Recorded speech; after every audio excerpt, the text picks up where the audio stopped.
Okay, so I was giving the example of hold on, man, I can't even hold my camera straight. I ordered equipment of some sort, so I don't have to hold it anymore. I don't want to be holding it, especially if I'm just talking and that stuff. And God, I look like a mess. Of course I look like a mess. I knocked out like this. Oh, since you guys need details, so you're gonna be like, oh, wait a minute, you wake up with like makeup on your face? Yeah, because I knocked out in it last night. That's exactly what happened. I woke up with makeup on my face. Ew, you didn't wash your face? Listen, I'm a human, okay? And sometimes you just are too tired to do anything. You're just dead on the bed. That's it. You're just dead on the bed. That's exactly what happened to me yesterday. And that's exactly what happened to me in the previous videos too, because that's what had happened in the sense that for some reason, I don't know why, but anytime, this is the only time it happens, anytime I'm trying to make a video, I'll start recording, and then for some reason or the other, whatever, psychologically, whatever, what starts to happen is I'll make a video, and I'm giving the information, but then all of a sudden, it will be it will cut off. And then when it cuts off, or I'll give the information and then I'm not able to give the complete, accurate information, so I'll have to delete it right away. Because, of course, our souls sway, you understand? We, mankind, as in human, not man as in man, but mankind as in a human, like woman and man, mankind, okay? I'm a woman. But in the sense that mankind is obviously is always able to make mistakes. So as I start to speak, I'll be deterred away from my own psychological standpoint of I can't say, okay, it's the devil playing with my mind, although of course if you're a believer you'd probably think that it's the devil playing to interfere in the discussions that I'm trying to have, and something will provoke me from not having these discussions. But that's for the people who really, they're the scuba divers in the ocean, while everybody else is the people that go to the beach and they're in the what's it called? The example of spirituality is like this: those who want to go to the beach, the common folk, they go to the beach, and some people will sit at, they'll sit in the sands, or they'll lay down in the sands, and that's their beach, experience. And that's a bad example to give too, especially if you're talking about spirituality and stuff, like religion, because then you think about all the, the nakedness that's out there. Instead of the beautiful garments that God had given us to wear. It's a bad example, but sorry, I'm thinking about it in a different manner. So it's kind of like avoid the whole not lowering your gaze and towards the piety of men and women. But what I meant to say is kind of like you're at the, your beach experience is pretty much like going to a beach, and then there are some people that are, whatever they call it, sunbathing, tanning, and all that stuff like that. So they're laying down, that's their experience of the beach. It's not even in the water, okay? So there's no pleasure in going into the water, but rather pleasure in having fun in the sun, right? And then you'll have the other people who'll walk up to the water and they'll put their feet in it, okay? And that's their experience of having fun at the beach. And then there's other people that will go in to swim, and they can only go so far. They can only go up to like probably maybe 4 feet in depth. And then there's other people who can go into 5 feet in depth in terms of how much you can go in, like into the waters. And then there are people that will go all the way up to the bullies, you understand? or those little things that I think they call bullies.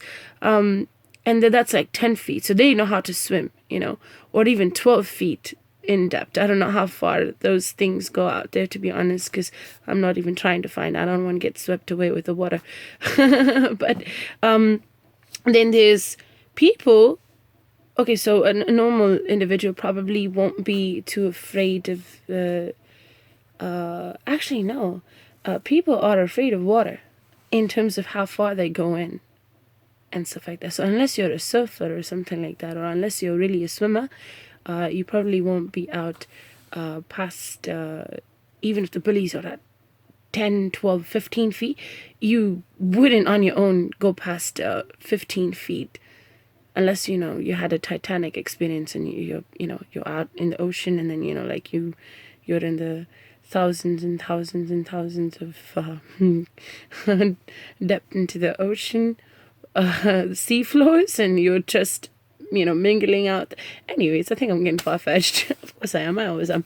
So what I meant to say was a majority of the people will stop at the buoys, and they're not allowed to go past that, okay, at a beach.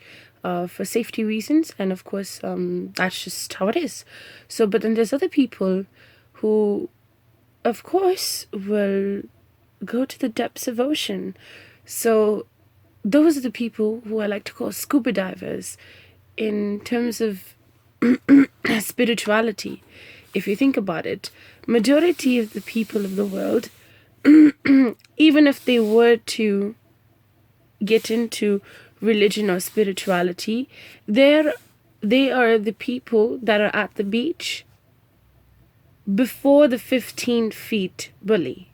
So they're either the people that are able to swim up to 15 feet of depth, or they are able to swim up to the 12 feet depth, or the 10 feet depth, or the 5 feet depth, or the 4 feet depth, or wading the feet in the water, or they're just at the beach, getting the suntan, or oiled in the whatever stuff it is that y'all do out there. So that's, that's majority of the world.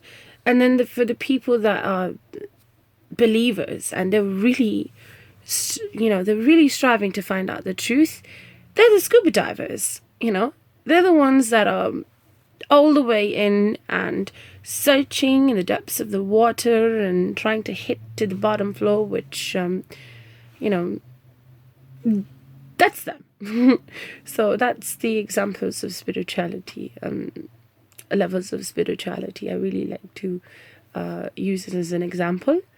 And if anything, so what I was saying about okay, so I think I was talking about how I woke up is in a mess, and then I ended up we were talking about believers and stuff like that, and how a believer will think about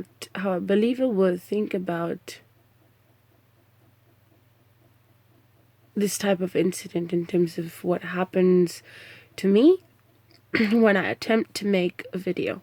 So for me, it's kind of like I'll start to discuss about the word, or in correlation to the testaments, and then all of a sudden I start to break, and then I have to start again. And the reason why, again, previously in the other video that I said that I have to start again, or I have to make sure that certain times when I say things, I have the exact notes, is because, and this is the first time that I'm actually using notes, by the way, is because I can't give this information that's out there.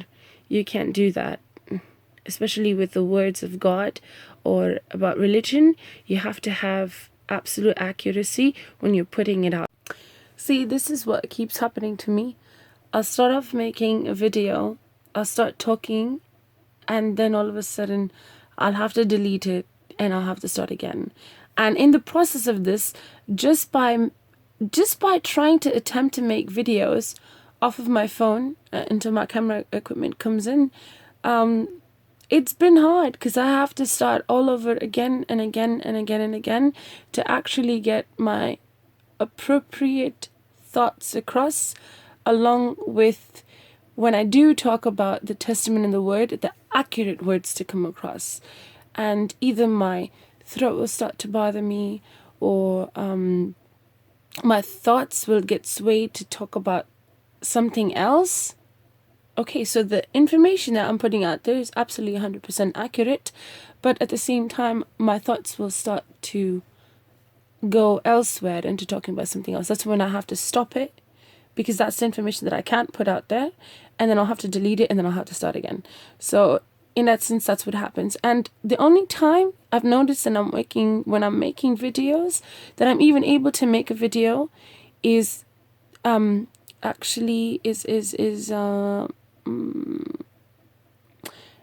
I wake up from sleep. So all of a sudden, I'll come home and then I want to make a video, and I'm proper and stuff like that in terms of my appearance, and my thoughts are very clear. I'll start to feel sleepy. And it's crazy. I'll even get a vision or a dream. That's a personal thing. And then I'll wake up. And in the heat of the moment, right at that moment, I'll have to make a video, or I'll have to start making those videos. That's the only time when I'm able to do that. It's really weird. So I'll usually not be so dead tired that when I get back, only when the times that I've made the video so far, hopefully it's not going to be the same case every single time. That's bad on my part, because I always end up looking like a mess or feeling like a mess. It's really weird. But that's not the way that I want to be presented. I want to be all cleaned up and dolled up like Mother Teresa, if anything. Or fresh to death like the Pope. So I want to be like them, or somebody, all looking smashing when they're sharing the words of spirituality. I don't want to look like this, but I guess that's okay. I mean, whatever, because that's just, I guess that's how it is. So that's how it is. And my brother tells me something really crazy too. It goes like, you can only polish a turd so much. So I love my brother. He cracks me up. He's hysterical. Anyway, so that's what he tells me. And I guess to some extent that's true, but who cares? Because when you're talking about spirituality, you're not looking at the person, man. You're looking at the soul. You're looking at the truth. You understand? So for me, that's more imperative than anything. And that's the thing that I've always noticed. I've noticed that when it comes to the truth, let alone your spirituality and the truth that's within you, whenever you come across in any situation in the world where you have an opportunity to speak the truth in politeness, to share the information, not even to overpower or overcome, okay, go ahead and do that. I don't know about you, but at least I do it. And I've done it in every single situation I've ever come across. No matter who it was, when it was, how it was, where it was, why it could have been in the situation that we were in, I never stop. Because I know I'm aware of the truth. So I don't stop. And that's just my personal experience. And I don't think about how I look when I have to share something. I don't think about where I am. I don't think about who I'm talking to. I don't think about why I should even be talking about it. I mean, if the topic is already there, I don't hesitate. Sometimes I don't even hesitate if the topic isn't there. To hell with it. It's for the beneficial. It's for the benefit of mankind. So why not share something that you would love to have yourself, and you have yourself that's beneficial to you, to someone else that might help them. You understand? Sometimes might even make it better for them than probably you would have. But if you're a good human, that's what you would do. You understand? And that's what the the testaments of the Lord do.